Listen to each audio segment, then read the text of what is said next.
ડીસાના બગીચા સર્કલ ખાતે આજે જન્મદિવસની એક અનોખી અને પ્રેરણાદાયી ઉજવણી જોવા મળી હતી। સેન્ટ્રલ ભારત ન્યૂઝના મેનેજિંગ ડિરેક્ટર તેમજ ડીસા તાલુકા ભાજપ યુવા મોરચાના કોષાધ્યક્ષ દશરથભાઈ ગેહલોતે પોતાના જન્મદિવસની ઉજવણીને સમાજ સેવા અને પર્યાવરણ સંરક્ષણ સાથે જોડીને સતત બીજા વર્ષે પણ 5100 વૃક્ષના વિનામૂલ્યે વિતરણનો વિશાળ કાર્યક્રમ યોજ્યો હતો।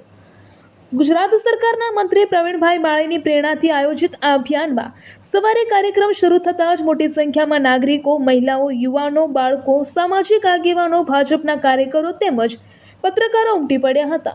સમગ્ર બગીચા સર્કલ હરિયાળી અને પર્યાવરણ જાગૃતિના સંદેશથી ગુંજી ઉઠ્યું હતું।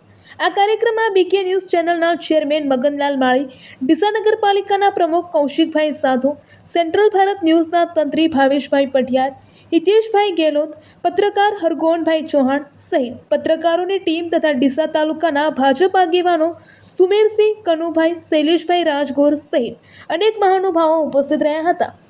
આ કાર્યક્રમની વિશેષતા એ રહી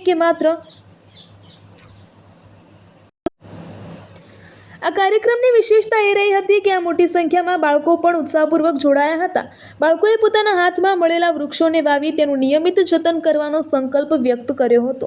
ઉપસ્થિત નાગરિકોએ પણ માત્ર વૃક્ષો મેળવવાનો જ નહીં પરંતુ તેને જીવંત રાખવાનો પણ સંકલ્પ લઈને પર્યાવરણ પ્રત્યેની પોતાની જવાબદારી નિભાવવા પ્રતિબદ્ધતા દર્શાવી હતી।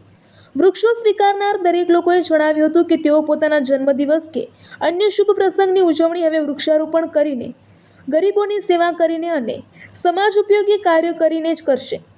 આ વિચારને ઉપસ્થિત લોકોએ પણ વધાવી લીધો હતો।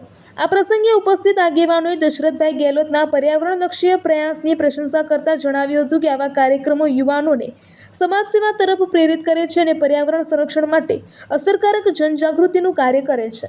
સતત બીજા વર્ષે પણ 5100 વૃક્ષોના વિનામૂલ્યે વિતરણ દ્વારા દશરથભાઈ ગેહલોતે જન્મદિવસને માત્ર વ્યક્તિગત ઉજવણી પૂરતો મર્યાદિત ન રાખતા તેને હરિયાળી અભિયાનનું સ્વરૂપ આપ્યું હતું। આ કાર્યક્રમે ડીસા સહિત સમગ્ર જિલ્લામાં પર્યાવરણ સંરક્ષણનો સકારાત્મક સંદેશ પ્રસરાવ્યો હતો।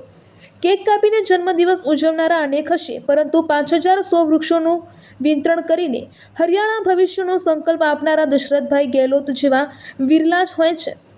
ડીસામાં યોજાયેલો આ કાર્યક્રમ માત્ર જન્મદિવસની ઉજવણી નહીં પરંતુ હરિયાળી સમાજ સેવા અને જનજાગૃતિનું પ્રેરણાદાયી જન આંદોલન બની રહ્યો હતો। રિપોર્ટર હરગોવન ચૌહાણ, ખબર બનાસકાંઠા ન્યૂઝ।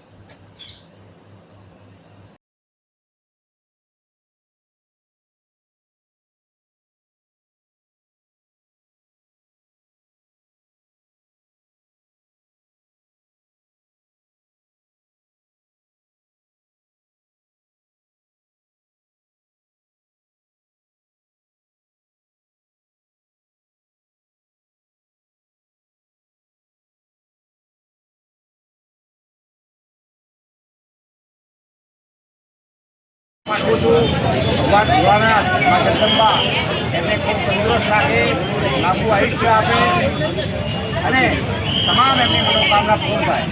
સાથે સાથે આપણે જોઈ રહ્યા છીએ કે આજનો યુવાન એ પાશ્ચાત્ય દેશોને ફોલો નથી કરતો પરંતુ આપણી જે સંસ્કૃતિ હતી અને આપણી સંસ્કૃતિની અંદર પર્યાવરણ, પ્રકૃતિ એ વિશ્વ પરમાત્માનું સ્વરૂપ છે અને એનું જતન કરવું એ આપણી પવિત્ર ફરજ છે। અને સાથે જ આપણા ડીસાના લોકપ્રિય ધારાસભ્ય પ્રવીણભાઈ માળી પણ જે વનમંત્રી છે, પર્યાવરણ પ્રેમી છે, પાણી માટે પ્રયત્ન કરી રહ્યા છે અને કાર્યકર્તાઓએ પણ એમની મહેનતમાં જોડાવા માટે એમની સાથે જોડાઈ અને પર્યાવરણનું જતન થાય, વૃક્ષોનું વાવેતર થાય, વૃક્ષોનો ઉછેર થાય અને આપણે જે પર્યાવરણ માટે કરીને જે વાત છે કે પર્યાવરણ એ પરમાત્માનું સ્વરૂપ છે એનું જતન કરવું જોઈએ કે આજના નિમિત્તે આપણા દશરથભાઈ ગેહલોતે જે સંકલ્પ કર્યો છે 5100 વૃક્ષો વાવી અને પર્યાવરણને બચાવવાનો, પર્યાવરણને જાળવવાનો, પર્યાવરણની રક્ષા કરવાનો સંકલ્પ કર્યો છે। આ નિમિત્તે હું એમને શુભકામનાઓ પાઠવું છું। જે પર્યાવરણ પ્રેમી તરીકે માનનીય મંત્રી પ્રવીણભાઈ માળી સાહેબનો જે ઉદ્દેશ્ય છે પાણી માટેનું, વૃક્ષો માટે ઉદ્દેશને સાર્થક કરવા માટે જ્યારે અમારા ડીસા તાલુકાના પ્રશાસક શ્રી દર્શનભાઈનો જન્મદિવસ છે તો એ જન્મદિવસ નિમિત્તે એમને જે સંકલ્પ લીધો છે એ ખૂબ સરાહનીય સંકલ્પ છે અને એ સંકલ્પને સાર્થક કરવા માટે અમારા ભાજપની ટીમ અને અમારા વડીલો અમારા માર્ગદર્શકો એ સાથે જોડાયા છે અને એમનો સંકલ્પ સિદ્ધ થાય એ સિદ્ધ માટે જે પ્રયત્નશીલ છે એ માટે એમને ખૂબ ખૂબ અભિનંદન પાઠવું છું.